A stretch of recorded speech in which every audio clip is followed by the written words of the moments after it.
Hi, I'm Heather French Henry, the host of Heart of Gold, a monthly program whose mission is to highlight examples of what makes Louisville, Kentucky the most compassionate city in the world, as declared by Mayor Greg Fisher. This series features local nonprofit organizations of all shapes and sizes which are working to improve the quality of life for all Louisville citizens. Thank you so much for joining us, and a special thanks to WHAS-TV for generously producing this series. This segment features Stage 1 Family Theater. Stage 1 Family Theater is the only professional theater for children and families in Louisville. Each season, they serve nearly 80,000 children from 30 area counties with theater programming that is both educational and inspirational. Stage 1 believes in every child and continues to find new ways to break down barriers to arts access for every child in our community.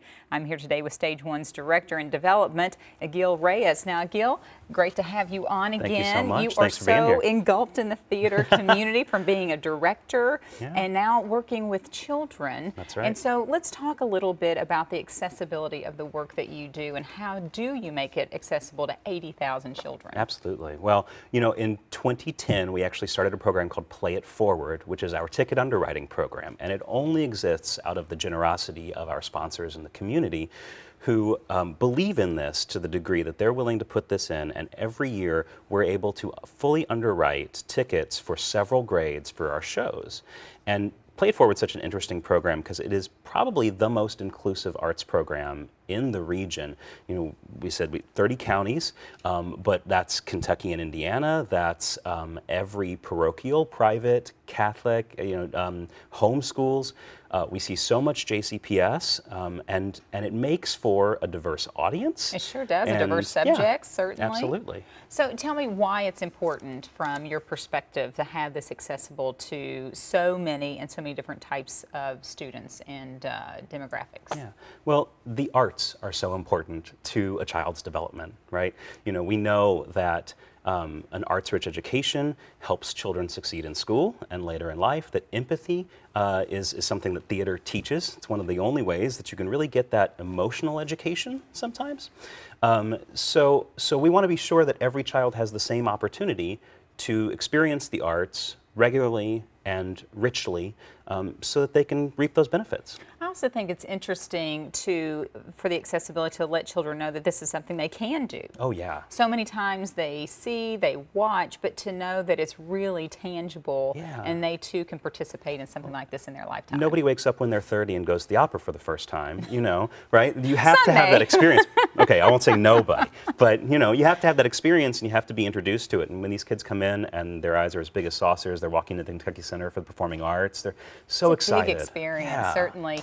Tell me, give me one description of a program, because as we were talking before the show about, that's a wide age range, K through 8, and different messaging. Can you give me an example of one of the programs? If I may, I'll give you an example of each. Okay. We commissioned this wonderful play called And in This Corner, Cassius Clay, about young Muhammad Ali growing up in Louisville, in segregated Louisville, and some of his decisions to become a voice in the civil rights movement. And that play, I had a mother come up to me afterward and say, you know, she's a friend, but she said, you know, this is opening up a conversation between me and my daughter that we wouldn't have had otherwise, because they didn't have the common ground to sort of talk about it.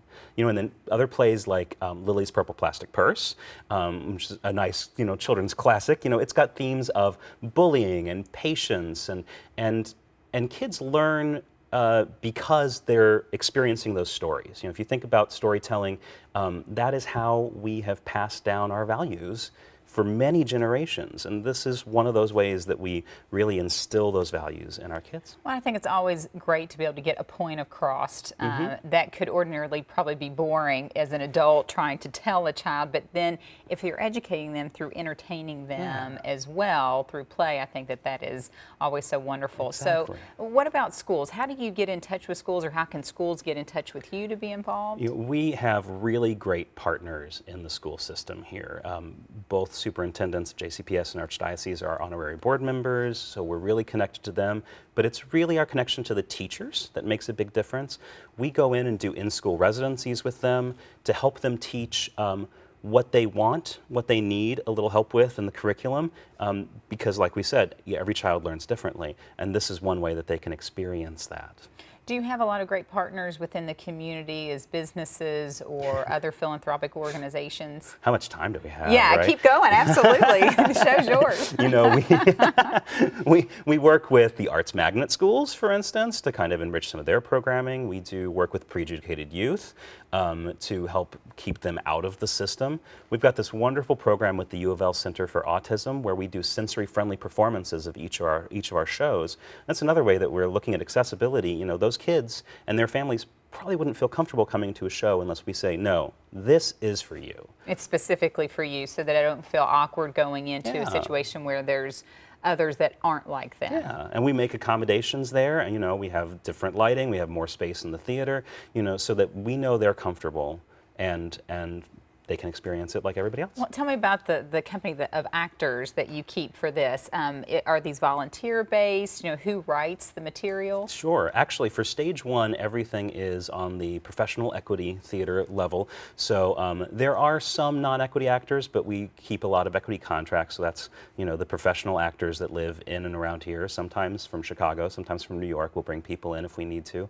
And the playwrights are also big national known playwrights. You know, Idris Goodwin, who wrote Cassius Clay for us. You know, he's had work at the Humana Festival at Actors and all over the country. So, is this the type of programming you're seeing across the country from community to community, or is this something we need to see more of? You know, it's a mix of the two. I think that a lot of the children's and family theaters across the nation are really starting to innovate with what they're doing. You know, we're doing a program later this year where we're going to integrate some technology into our story of Harold and the Purple Crayon, so kids can draw along. And that's for our little bitties, the kindergarten and second grade type age range. But you know, things like Cassius Clay, those are some of the innovative things that really speak to a community. You know, especially because he's one of our hometown heroes. You know, but also that goes on. You know, that's going to be in St. Louis at a theater there this year. And of course with Ferguson, they've had a lot of issues and they want to be able to open up that conversation, and they're using theater to do it. What I imagine too in your younger age ranges, like you said, in like K1 and 2, you're going to have to probably do some interaction to keep them involved because their attention span is about 2.5 seconds. Oh, so. Absolutely, yeah. We keep all the shows nice and short. We also have a little storytellers program that is fully interactive. So yeah, we find ways to reach all the kids where they are. Well, excellent. I've got some lighted tutus and things at home from previous days. If you ever need to borrow any, flashers, that'd be just fine. Tell me a little bit about how you feel that this plays into the Compassionate Louisville model. Well, you know, I think part of it is that accessibility component, that we really work hard to make sure that no child, that cost is not a barrier to experiencing the arts. You know, and looking at how the arts affect those kids and give them that emotional capacity growing forward. They're going to become more engaged adults. They're going to be people who want to give back to our community. I think that's great, and thank you so much for what you're doing. So if people want to get involved, if they want to donate, or if they have groups or are a group that wants to get in touch with you, I assume that they can go on www.stage1.org and talk to your folks, and I'm sure on your website there's a list of wonderful resources. All kinds of things that we do, yeah. Excellent. Well, thank you so much for being involved in the community the way you are. I don't know how you do all that you do. It seems like you're writing and doing and directing for just about everything. So, Gil, thank you so much for being here today. Again, if you'd like to find out more, please log on to www.stage1.org or also contact us at www.compassionatelouisville.org. I'm Heather French Henry, and thank you for joining us for Heart of Gold.